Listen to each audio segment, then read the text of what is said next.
สั่งโซฟามาตีในลาซาด้าเพียวย่อแลกะลักขึ้นมาต้วยไหกอติมาเสินจำต้วยค่ะว่ามันเหมือนจึงหือพองเนี่ยสั่งไว้เป็นสีขอนกันไฟ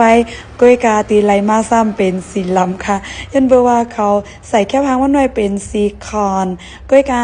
เขาซ้ำอ่ำดูด้วยลิกมันเปิ้นซ้ำแต่ไม่ว่าแปลกนั่นค่ะนะเขาก็เอามาโอ้ถังว่าเป็นสีคอนเจ้าหนังเขาเน้ไว้ก้อยกาเป็นสีลำพืชค่ะแต่เองในห้องไรใจสีไหนนะไรมายาก็ก็ไรใจเลยแหละก็เป็นทั้ง ยาก็มีแต่มีขามันสีไผ่ค่ะเข้ามาจับขามันสีไผ่ก็เนี่ยมันก็เต็มโทนยาก็อันเป็นโซฟาอันแน่ตีนังอันแน่ไหนมันเฮ็ดกูก่อนไล่ยาก็มันเฮ็ดตั้งก่อนไล่ค่ะเพราะเฮามีแขกไหนเฮาก็เฮ็ดกูให้ก็รับแขกหลายคันนะยาก็อันเฮาสั่งมาแน่แต่เป็น3ตีนังมันก็มีปัญหาเลิกว่าติเอา2ตีนังแหน่3ตา3ก็นั่งตา4ก็นั่งตา5ก็นั่งไหนมันก็เต็มมีซะไหนค่ะอยู่ที่เฮาเลือกอันไหนได้ก็ซื้อมา 2,000 ปลาย